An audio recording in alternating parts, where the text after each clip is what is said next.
আমাদের রাস্তাটি তৈরি করে দিতে হবে।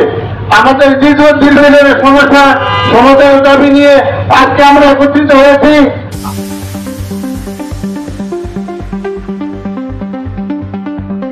আমাদের দীর্ঘদিনের সমস্যা সমাধানের দাবি নিয়ে আজকে আমরা একত্রিত হয়েছি।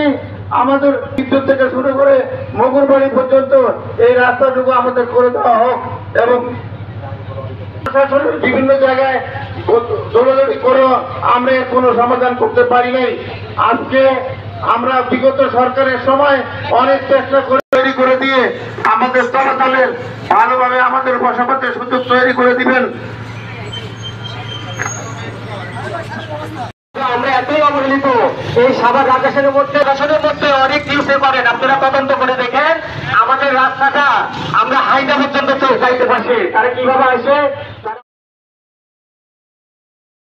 হয় বাজার থেকে বাইর হওয়ার পরে তারা এই বিষয় কিন্তু সবাই আসতে পারে। আমরা আমাদেরকে বাচ্চাগুলোকে সপ্তাহে 5 দিনের মধ্যে আমরা বালি ফেলেছি। যে রাস্তা বালি ফেলানোর পুলিশ কলোনি করছে একটা, এই পুলিশ বাহিনী রাস্তাটা ব্যবহার করে, কিন্তু আমাদের টাকায় পুলিশ রাস্তা ব্যবহার করে, আমাদের কোনো সফল হয় নাই। আমাদের 300 ফিটের জন্য আমরা কোনো সফল পাইনি। এই 15 বছর আমরা 3 লক্ষ টাকা ব্যয় করছি, তার কোনো বিন্দু পরিমাণ 10 টাকা সুবিধা আমরা পাইনি। কিন্তু আমার কথা হলো, যারা এখন জনগণ আছে, প্রশাসন আছে, মিডিয়া ভাইয়ের আছে, আমার অনুরোধ কেন রাস্তাটা আমরা পাই না? কি কারণ পাই না? রাস্তা আমরা দিনে বের করি, রাতে এটা বন্ধ হয়। তারা বলে যে বড় ভাইরা বলছে, বড় ভাই কে? কোন বড় ভাই? আমরা এটা দেখতে চাই, প্রশাসনের মাধ্যমে হোক, মিডিয়ার মাধ্যমে হোক।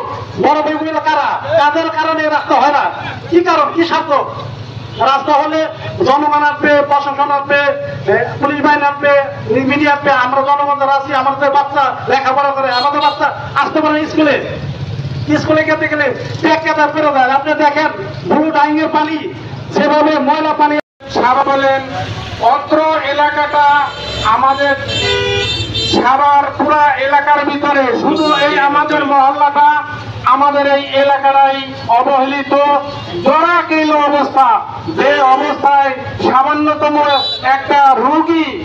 একটা রোগী অসুস্থ হলে তাকে মেডিকেলে নেওয়া পর্যন্ত যায় না। এমনকি আমাদের যে ছোট ছোট সোনামণি বাচ্চারা, তারা যে মাদ্রাসা স্কুলে যাবে, সেটা তারা সহজভাবে যাইতে পারে না। আমরা একটা রাস্তা চাই, আমাদের একটা রাস্তার ব্যবস্থা করে দিন। আজকের সাথে জানাচ্ছি যে রাজেশ্বর তথা সাভার পৌরসভার একটি এলাকা 8 নং ওয়ার্ড, যেখানে রাস্তার জন্য আমাদেরকে মানববন্ধন করতে হয়। এই দুঃখ আমরা কোথায় রাখবো? বিগত সময় যারা দায়িত্বে ছিলেন তারা বারবার আমাদেরকে আশ্বাস দিয়েছেন এই রাস্তা তারা করে দিবেন। আজকে মাত্র 200 ফিট রাস্তার জন্য 2.5 কিলোমিটার ঘুরে ছাত্রছাত্রী এবং জনগণকে পথ চলতে হয়, কিন্তু সেই রাস্তাও জরাজীর্ণ এবং চলাচলের অনুপযোগী।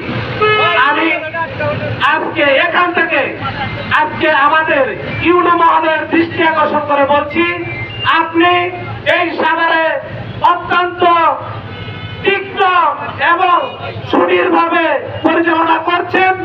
আপনার তত্ত্বাবধানে আমাদের এই জনগণের যে জোরালো দাবি, এই 15 বছরের দাবি, সেই দাবিটা যেন আপনার মাধ্যমে আমরা সমাপ্ত করতে পারি। আর যদি সমাপ্ত না হয়, তাহলে আমরা এই ফুল মার্কেট, খ্রিস্টান সম্প্রদায়, মুসলমান সম্প্রদায়, সকলের এখানে বসবাস, আমরা সম্মিলিতভাবে রাস্তার জন্য রাস্তায় অনশন করবো ইনশাআল্লাহ। আমি সকলের দৃষ্টি আকর্ষণ করে বলছি, আপনারা সাংবাদিক ভাইরা আছেন,